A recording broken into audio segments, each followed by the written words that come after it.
Oi pessoal, tudo bom? Hoje, no Ataia na História, nós vamos falar basicamente sobre a Alta Idade Média. Mas não a Alta Idade Média, as características culturais e higiênicas, que deu um pequeno probleminha. Não, nós vamos falar sobre a questão da geopolítica na Alta Idade Média. Como começou? Por que ela se tornou um grande império? Na verdade, na Alta Idade Média você está lidando com a queda de um império e o início de um novo império.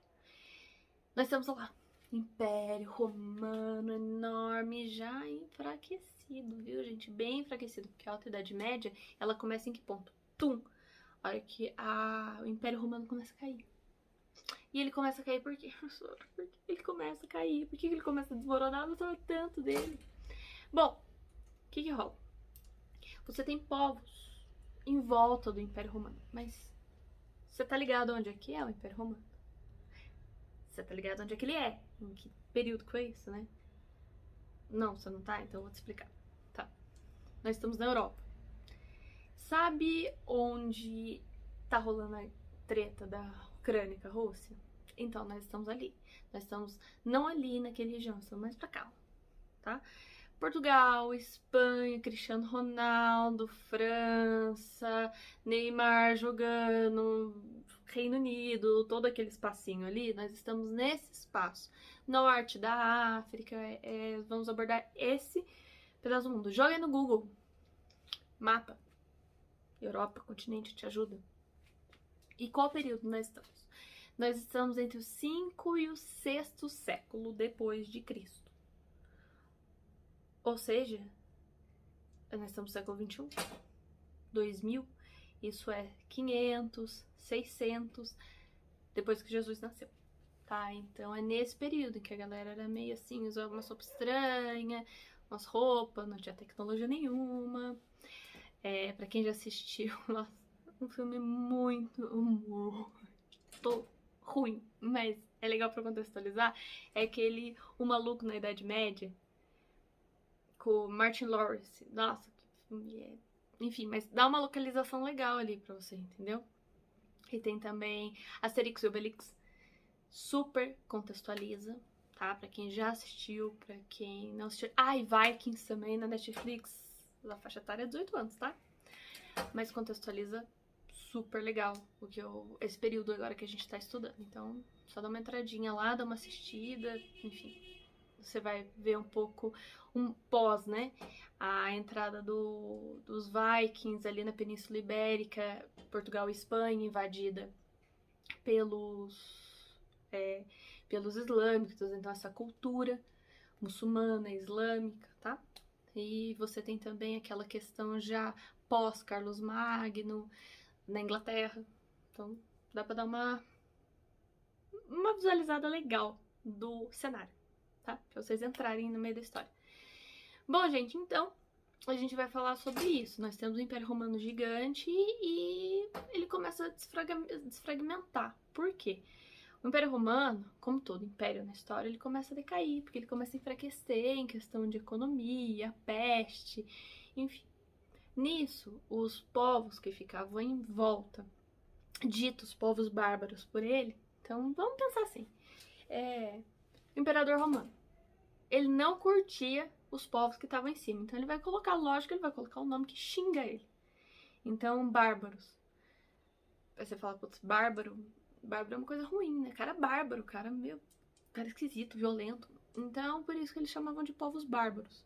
Mas eles não eram bárbaros, eles tinham as culturas, a religião. Lembrando que a mesma violência e agressividade que eles praticavam, os romanos também praticavam, tá? Mas vamos lá. Então, nós temos esses povos, que não era um só, tá? Então, tem os ostrogodos, visigodos, os francos, germânicos, principalmente a gente vai falar sobre os francos e os germânicos, que começam a atacar o Império Romano. Vai entrar de um lado, vai por baixo, vai por cima e vai entrando loucamente. Nisso se destaca dois grandes reinos, tá? Então a gente tem a questão do... nós temos a questão do Reino Franco, tá? Que é do rei Clovis. O rei Clovis, ele foi muito bem sucedido, porque ele chegou lá... Franco, peraí, aonde que é Franco? Franco. Reino Franco. Professor, eu tô confusa. Franco, França. Tá? Então, é que ela chamava região da Gália. E aí virou região França. Franca, França, tá? Franco, povo franco, eles invadiram ali. E aí o rei Clovis falou assim, cadê o papa daqui? Papa, padre, cadê? Eu quero ser batizado na religião de vocês. Eu não conheço Jesus Cristo. Mas eu tive um sonho e eu acho maneiro agora eu ser batizado. Aí o rei Clovis é batizado, é coroado, tá? E tem uma aceitação. A população começa a falar assim, esse cara é legal, ele invadiu, ele matou, ele trucidou, mas agora ele quis virar cristão. Então, é uma técnica de conquista isso, tá? Isso, gente, ele pegou e começou a controlar ali a região da Gália. Um segundo reino, uma conquista muito boa que rolou, foi do Carlos Magno. O Carlos Magno chegou para os povos bárbaros, se unam a mim, fiquem comigo, que a gente vai invadir Roma. Vamos lá, vamos invadir Roma. A união fez a força, galera. E aí ele une, entra, consegue chegar no ponto forte do Império Romano, que é Roma. Lembrando, Império Romano Ocidental. Nesse período, o Império Romano já estava dividido em dois. Oriental, que fica lá perto do Oriente, tá? E Ocidental, que fica mais pra cá. Perto assim, mais perto do Brasil. Ah, então Ocidente, porque nós somos ocidentais. Orientais, Japão, China. Então, nós temos o Império Oriental, Bizantino, tá? É lá que a gente já vai falar. Vamos só terminar o Império Ocidental, que eu acho que fica mais fácil. Enfim, e aí quando Carlos Magno chega em Roma, ele falou, pô, eu vou usar a mesma estratégia do meu amigo, o brother Clovis. Fácil, hein? Carlos Magno, Clovis. Bem fácil. Então ele chega e fala assim, Papa, Leão III, chamava o Papa, Leão III, tá?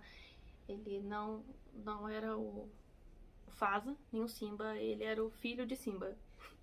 Terceiro, ó o pecado. Enfim, o Papa Leão III batiza Carlos Magno. E aí o Carlos Magno, que era germânico, fala, beleza, rolou. Tá lindo, tá incrível, tá maravilhoso. Então, ele toma o império pra ele, porque agora ele é cristão. Ele fala, eu sou cristão, galera. Olha que da hora, que maneiro. Vocês podem gostar de mim, porque eu adoro Cristo também, ele é o cara. Então ele tem uma mesma coisa que o Clovis, igualzinho, mesma estratégia de jogo, tá? Isso é o Big Brother da Alta Idade Média. A estratégia de jogo foi se converter ao catolicismo, tá? E eles conseguem, é muito bem sucedido. Enfim, nessa, o Império fica grande e ele falou, olha, eu nem vou mudar, vai ficar o nome Império Românico Germânico, porque eu sou germânico, então vamos colocar o germânico aí também. Ou, para abreviar, Império Carolíngio. Por que Carolíngio, cara? É porque é Carlos Magno, Carolíngio. Tá? Sacou? É meu nome, eu quero colocar o nome, meu. Cheguei, vou marcar território, vou mijar aqui, é meu. Aí a galera aceitou. Tá, mas gente, grandes impérios são como relacionamentos. É fácil você seduzir, é fácil, até que é fácil seduzir, até que é fácil conquistar, até que é fácil colocar uma aliança no dedo e falar, namora comigo. O difícil é manter. O difícil é você segurar a bronca. Então, o que o Carlos Magno falou? Bom, eu tenho um império grande, um império enorme. Eu vou precisar de duas coisas. Eu vou precisar dividir ele por pessoas lambe-saco, puxa-sacos, pra defender cada território. Então vamos lá, eu vou dividir em 250 partes. Chega aqui, nossa, tem aquele cara lá, como é que é o nome dele? O nome dele é Zé. Nossa, aquele cara é meu puxa-saco pra caramba, ele vai ficar com o condado. Vem aqui, eu chamo o Zé.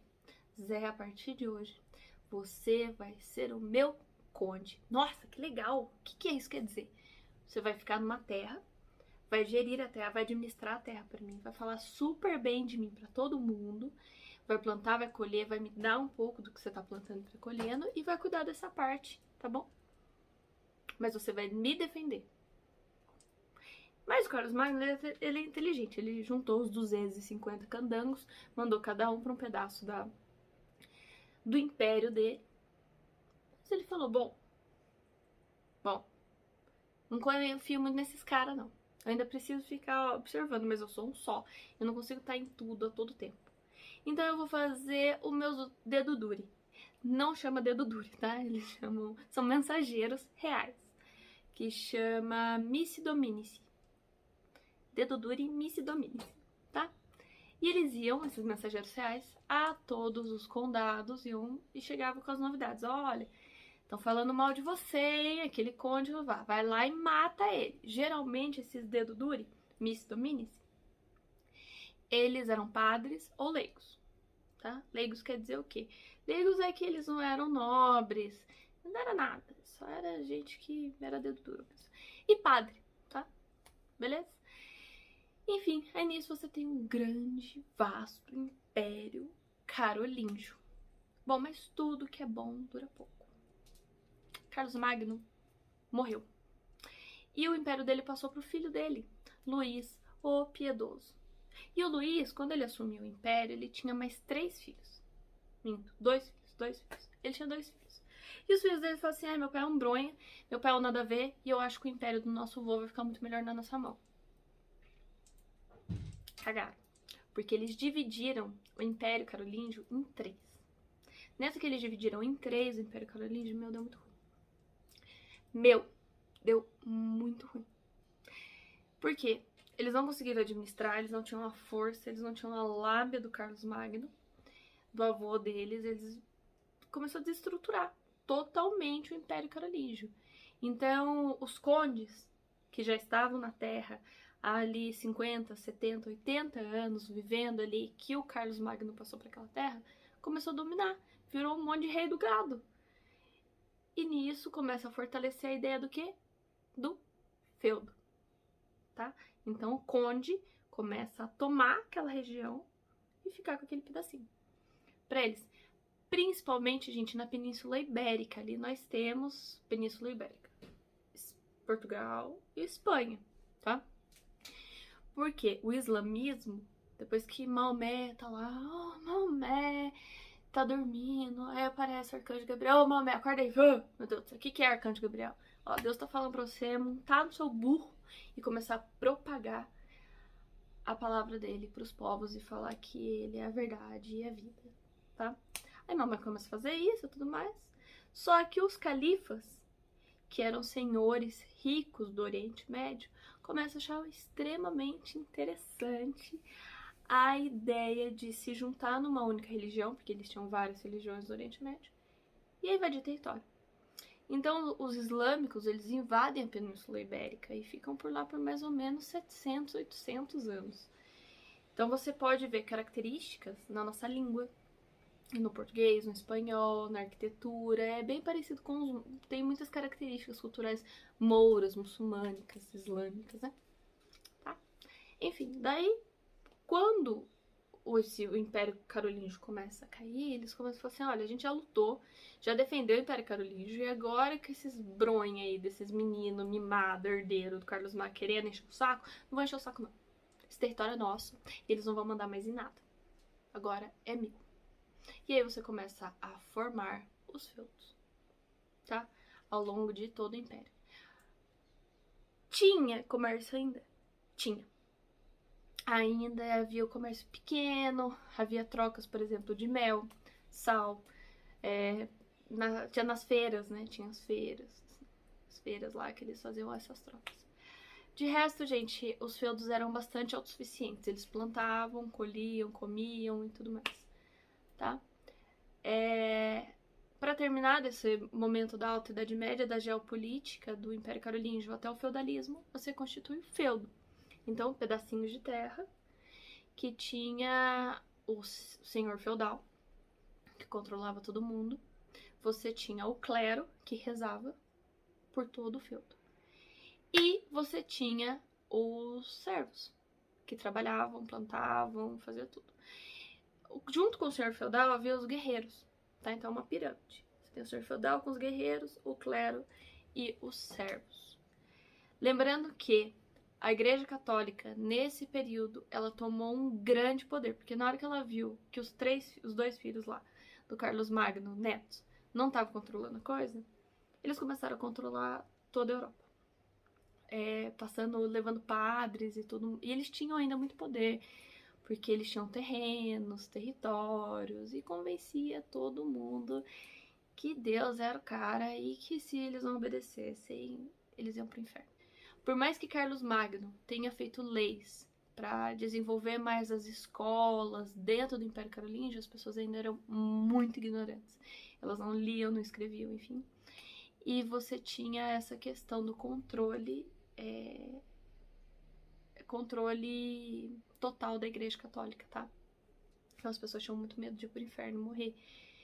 Enfim. Mas é isso, galera. Nós temos aí o início do feudalismo, essa pirâmide social. Então, o senhor feudal, guerreiros, protegiam um condado, protegiam um feudo. O clero, que rezava pela alma de todo mundo, realizava. E os servos, que só se ferravam porque tinha que trabalhar 6 dias por semana. Lembrando, eles eram livres, tá? Servidão, eles eram livres. Eles trabalhavam por troca de comida e casa, mas eles poderiam sair a hora que eles quisessem. Diferente de escravidão, tá? Escravidão é você, regime totalmente fechado, sem liberdade nenhuma, sem escolha, sem nada. E isso aí a gente pula pro feudo, aqui, no próximo vídeo. Beleza? Curtinho, atalhe aí na história pra facilitar a vida de vocês, porque, gente, a história é uma delícia, a história é uma coisa muito gostosa, muito deliciosa, incrível, tá? Só não é dificultar, só probleminha de dificultar ela, mas é isso aí. Beijo, valeu, galerinha!